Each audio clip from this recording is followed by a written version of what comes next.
Hello and welcome to another edition of VTV News right here on VTV International. I'm Minh Hằng from Hanoi, and let's now take a look at our headlines. U.S.-China relations play important roles in EC issues. Japanese musicians duo thrills local children with their Zen magic show.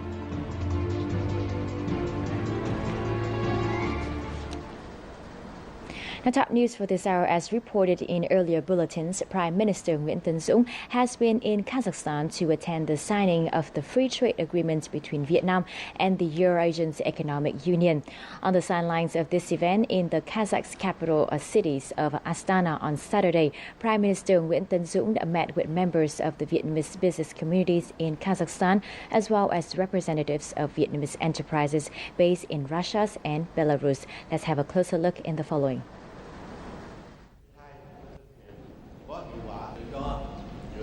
Co-organized by the Ministry of Planning and Investment and the Ministry of Industry and Trade, the meeting was themed the Vietnamese business community, following the free trade agreement between Vietnam and the Eurasian Economic Union.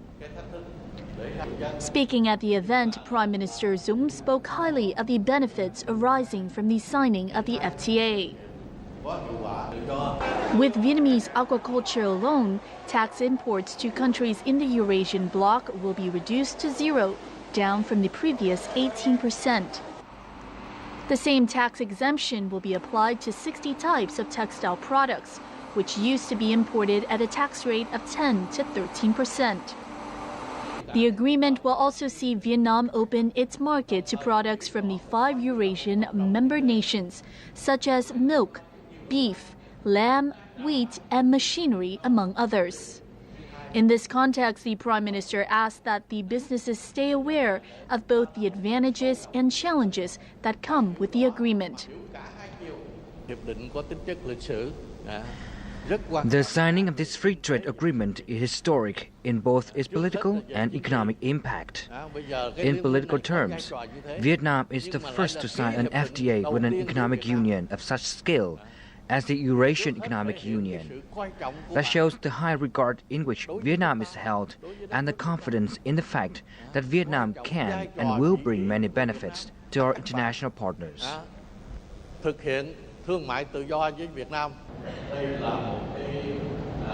The Prime Minister noted that the current trade turnover between Vietnam and the Eurasian member nations stands at $4 billion.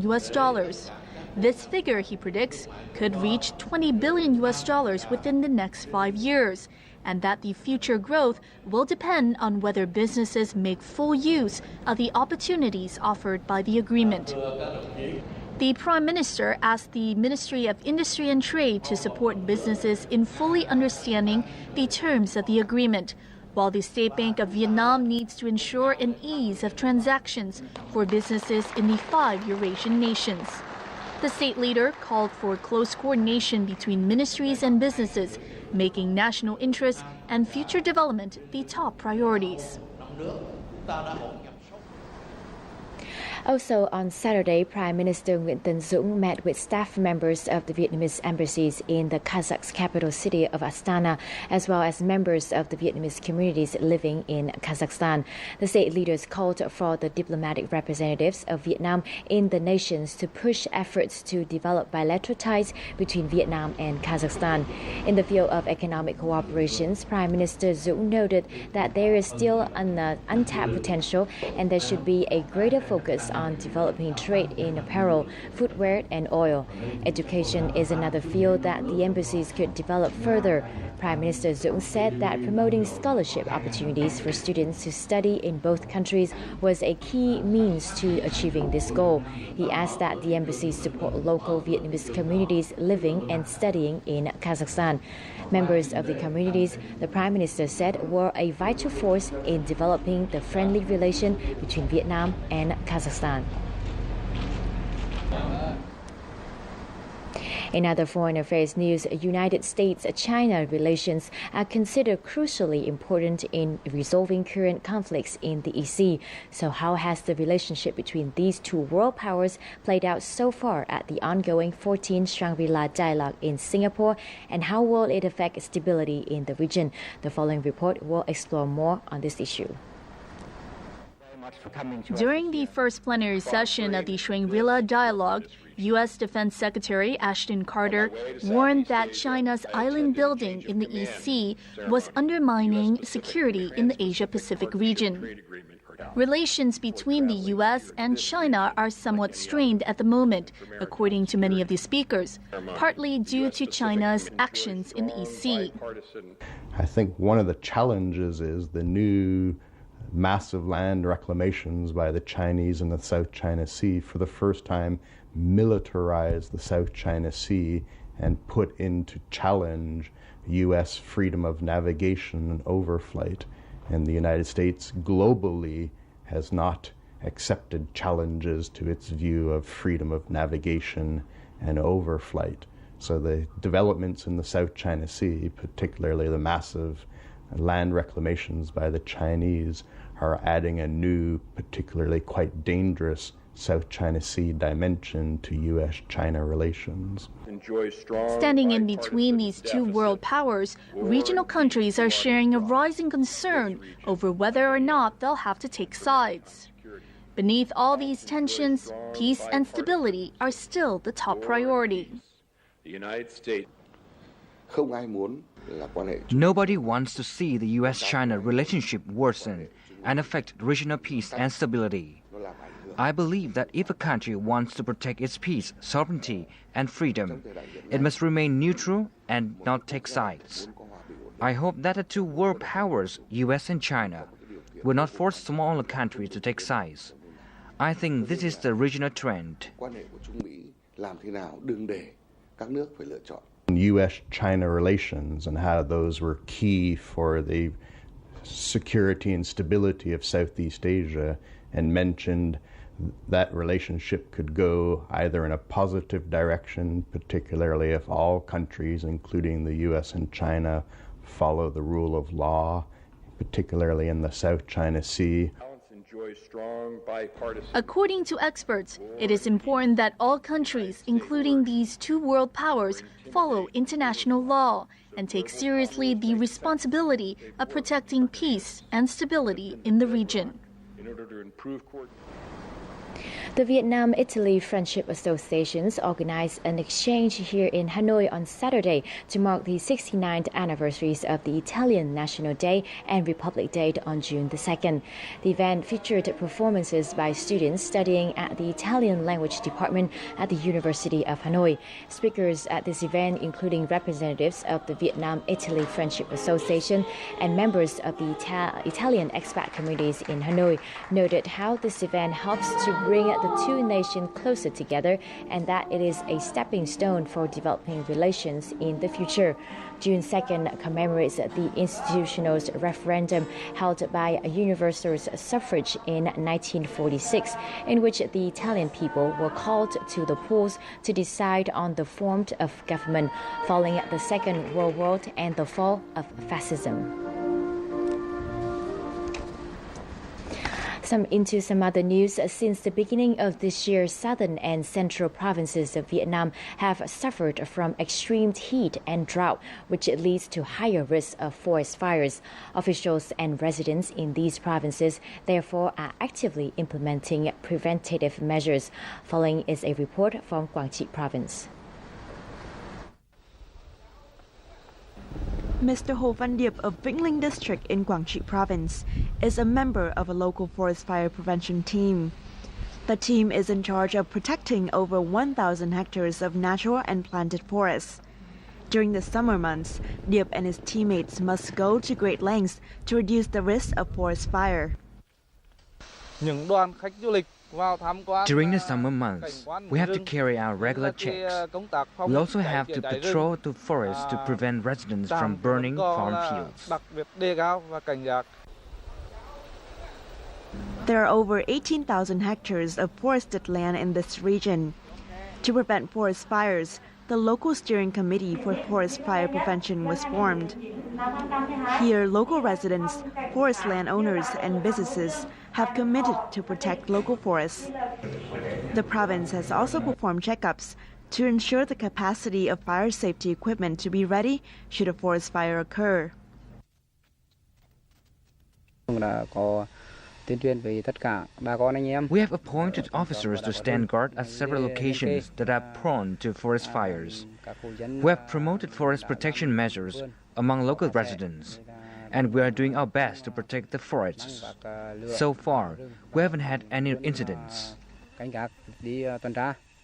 Forests under the Benhai River Protection and Forest Management Department used to be a hotspot for forest fires. However, since the start of the dry season, the area has not seen a single outbreak thanks to the preventative measures taken by local officials and residents. Forest protection measures include upgrading the water pipes, making sure that local residents understand the importance of forest protection.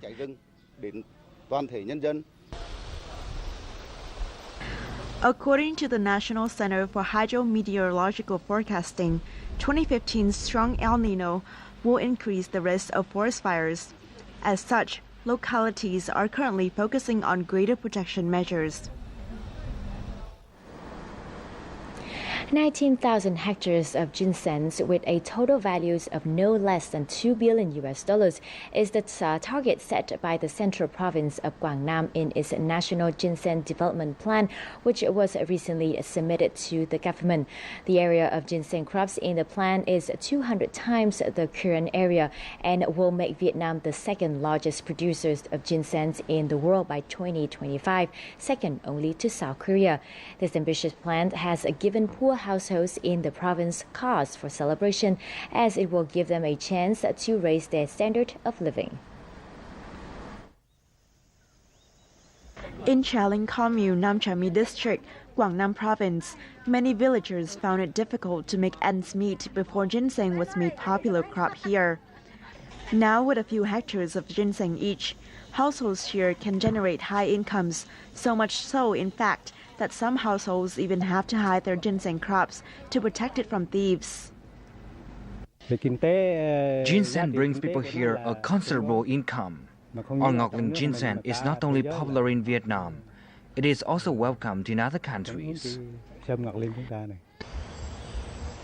According to the plan, the valuable ginseng breed in Guangdong will rise to a total crop area of 19,000 hectares. The province will also focus on developing products from ginseng to increase its added value. After 5 years of farming, a hectare of ginseng can generate up to $1.4 million. This number has become a dream of people in this remote mountainous area. The plan of developing ginseng to 2030 has a total investment of more than $450 million, most of which will come from enterprises. The province only asks for government support on developing the transportation infrastructure to facilitate trade. Some provinces in South Korea have asked to be involved once the plan is approved. This plan is expected to help households in the province escape poverty and make Ngọc Linh Mountain the capital of ginseng in Vietnam. Zen magic, a combination of aerial artistry and magic, is a unique performance that Japanese magicians Ide and Yuki have brought to Vietnam. This show is scheduled to be staged in both Hanoi and Ho Chi Minh City until mid-June for the local kids as part of the celebration for International Children's Day, June 1st.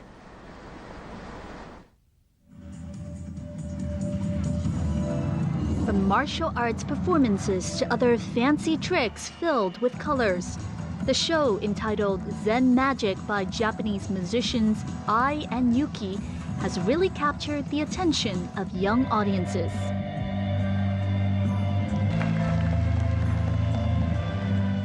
I really liked the part when the two climbed onto a rope. It was very interesting. For me, the part when they were swinging with the rope was great to show how flexible they are. The Japanese duo possesses supreme showmanship skills and specializes in performing dramatic stage illusions infused with the beauty of traditional Japanese elements. This is the first time the two magicians have brought their Zen magic show to Vietnamese audiences. The kids here are very excited every time we put on a performance. Therefore, during this tour, I hope a lot of children get to see it perform. As well as their Zen magic show, the two musicians also visited the SOS Children's Village in Hanoi to put on some free performances and present 150 gifts to the children there. And here comes our updated weather forecast.